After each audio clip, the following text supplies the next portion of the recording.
የክራቢ ሼል ጸሐፊና ተራኪ ቤዛይ ሰለሞን። በሴንት ኪትስ ባህር ዳርቻ በደስታ የሚኖር ትንሽ ሼል ጀርባ ላይ ያለው ክራቢ የሚባል ሸርጣን ነበር። ሸርጣኖች ሲያድጉ ሼሎቻቸውን ይቀይራሉ። ክራቢም ስላደገ ሼሉ ስለጠበበው በሌላ ለመቀየር ከላዩ ላይ አወለቀው። እኔ በጣም አድጌያለሁ። ትልቅ ሼል ያስፈልገኛል። እሱም ከአደጋ ከብርድ ይጠብቀኛል። ቶሎ ሼል ካላገኘው በቀላሉ እጎዳለሁ። ክራቢ ሼል ሲፈልግ ዞር ዞር እያለ ሲያይ ወድቆ ስላገኘ አንድ ጠርሙስ አሸዋው ላይ ይሄ ከሆነኝ ብሎ ውስጡ መግባት ቢሞክር ከውስጡ መውጣት አልቻለም። አይ ክራቢ ይሄ አይሆንም። አሁንም እንደገና ዞር ዞር እያለ ሲያይ ወድቆ ስላገኘ አንድ ሼል አሸዋው ላይ ውስጡ መግባት ሲሞክረው ሼሉ በጣም ትልቅ ነው። አይ ክራቢ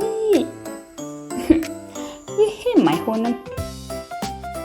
አሁንም እንደገና ዞር ዞር እያለ ሲያይ ወድቆ ስላገኘ አንድ ቆርኪ አሸዋው ላይ ለማድረግ ሲሞክረው ቆርኪው አሽከረከረው።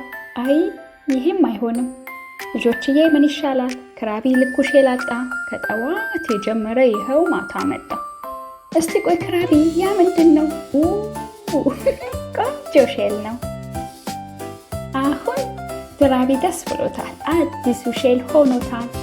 ክራቢ ደስ ብሎታል። አዲሱ ሼል ሆኖታል።